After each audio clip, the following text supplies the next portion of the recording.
The PS1 had a massive library. In the US here alone, there were about, 1,300 games or so. But I think it's safe to say that due to the massive library of games for the PS1, there were many hidden gems and many that came and went with very little notice at all. Koudelka is one of those games. Now, is it a gem? Or is it just a good game buried among many others? Well, first, let's get the basics out of the way. It was first released over in Japan in December of 1999 before it came to the States, United States that is, in June 28th of 2000. It is a PlayStation 1 exclusive that is also considered a prequel to the Shadow Hearts series, which spanned a total of 3 games on the PlayStation 2. The game was created by Hiroki Kikuta. He was working for Square as a composer but wanted to direct his own game for some time.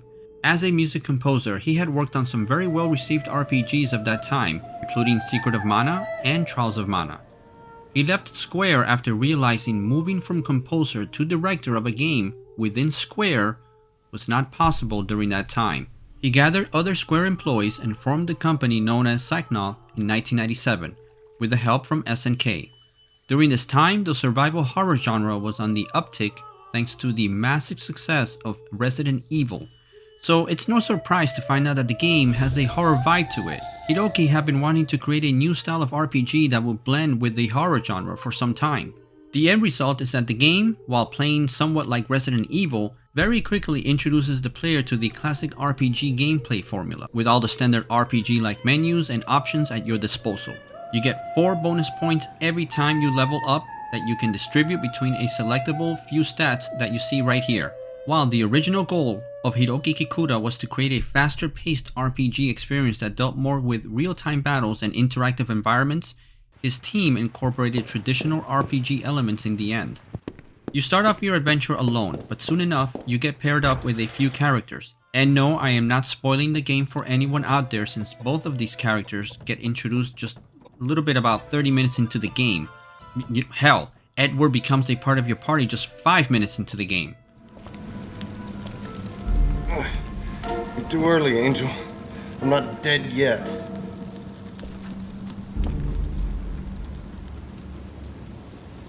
Not yet, but it looks like you're going to die soon. Maybe. But you'll have to pardon me while I tend to some unfinished business first. Business? What can you possibly accomplish in your condition? You can't even hold your gun steady. Well, no unless I try. That thing's not gonna die unless I shoot it 2 or 3 times.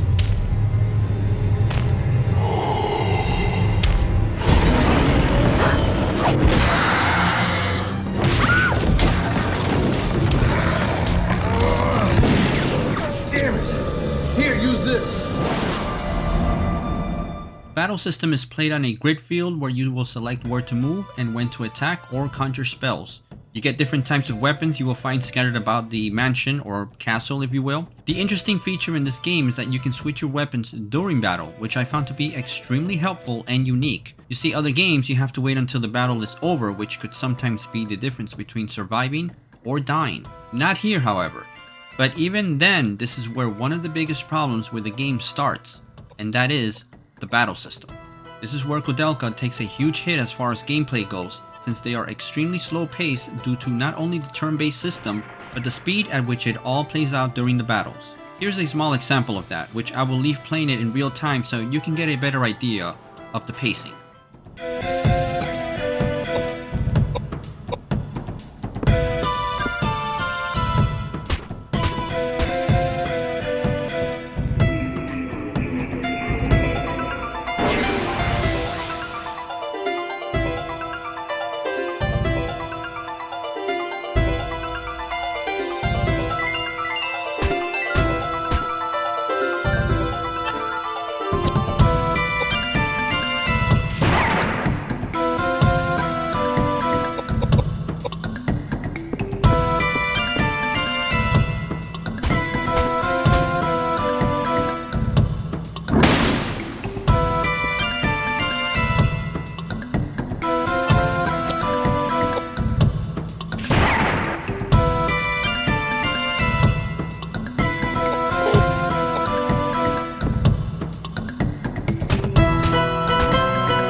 When you are not going head-to-head with monsters, you will get to explore a huge mansion-like castle with creepy overall aesthetics and strange monsters that you will run into randomly out of nowhere.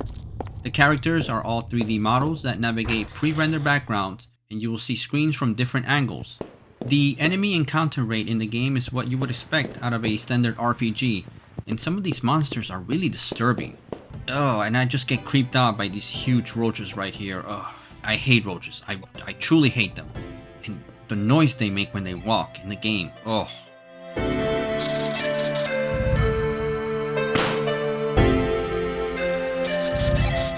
The controls here, though, are different from a Resident Evil game.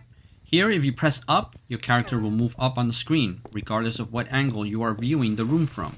And this never changes, unlike the tank controls from the first 4 Resident Evil games. At first, when I started playing, my gaming muscle memorization kicked in and I was playing it like I was playing a Resident Evil game, which is why you see me here briefly walking into a wall before I finally figured out, hey, you know what, if you press down, you go down, if you press up, you go up, and so forth. But before you know it, you're gonna get used to it and welcome this style of control.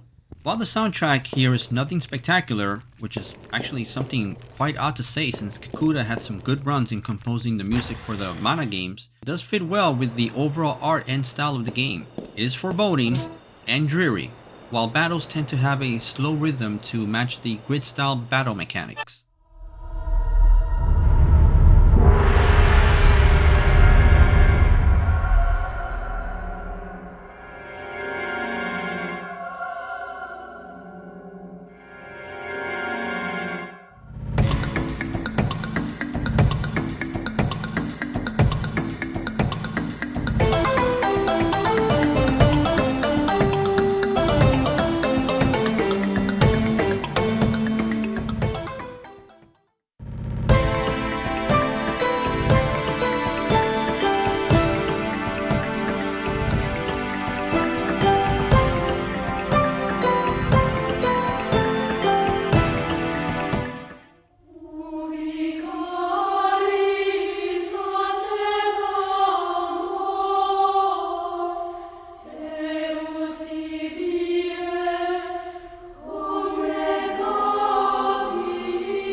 Aside from all that boring stuff, what's the story about? What's going on here? Well, you know what? Let's check the manual.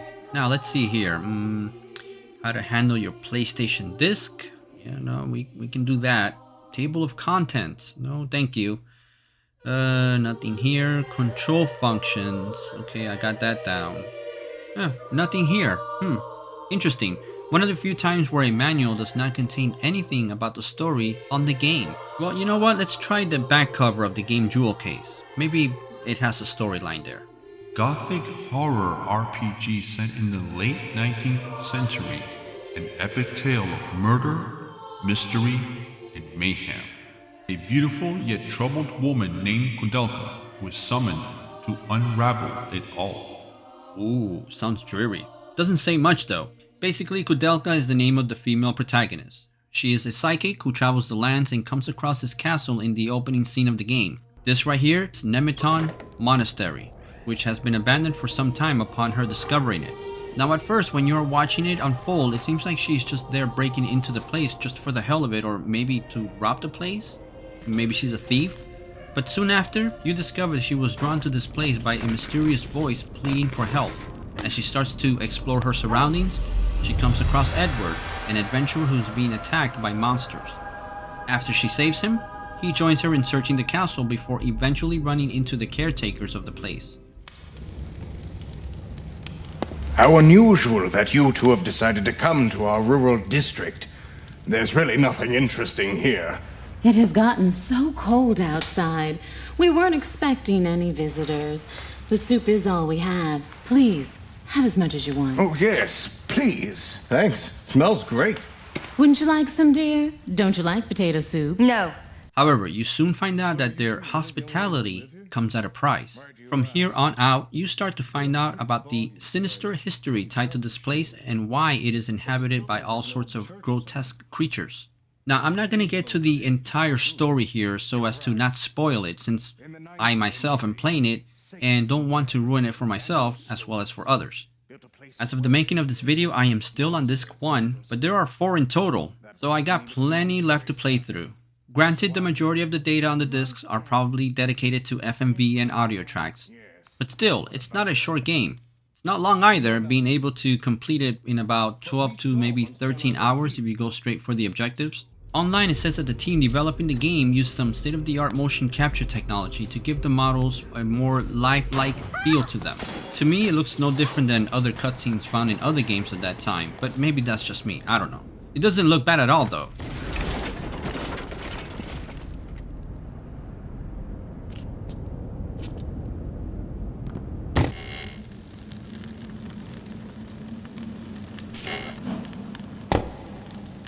The voice acting in the game is actually pretty good and nowhere near the atrocity of Resident Evil or some of those early TurboGrafx CD games like Last Alert.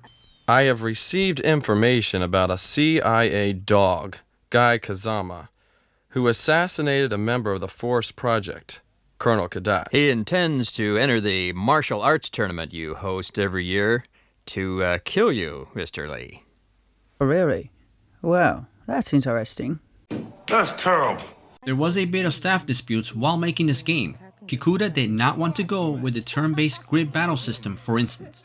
Yet his staff disregarded his instructions and went ahead and implemented them, versus his more fast-paced real-time action gameplay.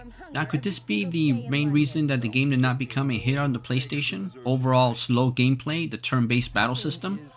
Or was it that it was just released toward the end life cycle of the PlayStation, as the Dreamcast and PS2 were capturing the attention of gamers around that same time? So now they're taking the fast and easy way now. Don't be ridiculous. Why don't you ask the bullets who's being ridiculous? You idiots! Or maybe it's just a game that has a title that is not very pleasant and it's just odd. In actuality, Kikuta had chosen the name Koudelka from the famous Czech-French photographer Joseph Koudelka, because he felt it had a sound to it that had no origin tied to it. Shortly after Koudelka was finished though, Hiroki Kikuta resigned as CEO of Psychnoth and left the company.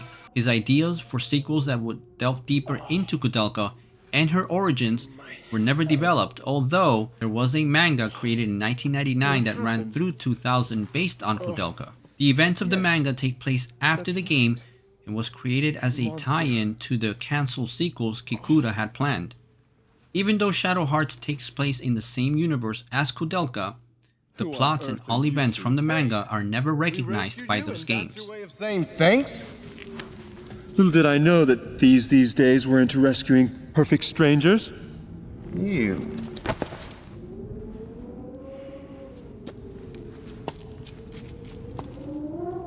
My name is Koudelka, and this is Edward. Would you mind telling us how you ended up collapsed on this path? My name is James. James O'Flaherty. So Koudelka would come and go with very little fanfare. You know, it's a shame too, since the game is a solid hybrid RPG with a horror setting that is interesting and somewhat fresh considering it combined two genres into one. It isn't an 80-hour RPG that is extremely convoluted and difficult to follow. It tackles the genre with a slight learning curve that was purposely made that way so that anyone could pick up the game, enjoy it, and finish it. Now, anyone out there played this somewhat unknown title for the PS1? If so, is it a hidden gem or is it just a mediocre RPG hybrid? I'll let you guys decide. Now, if you'll excuse me, I'm gonna go play more of this game. Until next video, keep watching and keep gaming. I'm hungry. Speaking of which, you wasted all of that food. What's wrong with you? Yeah, if it weren't poisoned, then I would have had some. Pardon? I said, if the soup weren't poisoned, then I would have had some. Got it? Poisoned. That's terrible.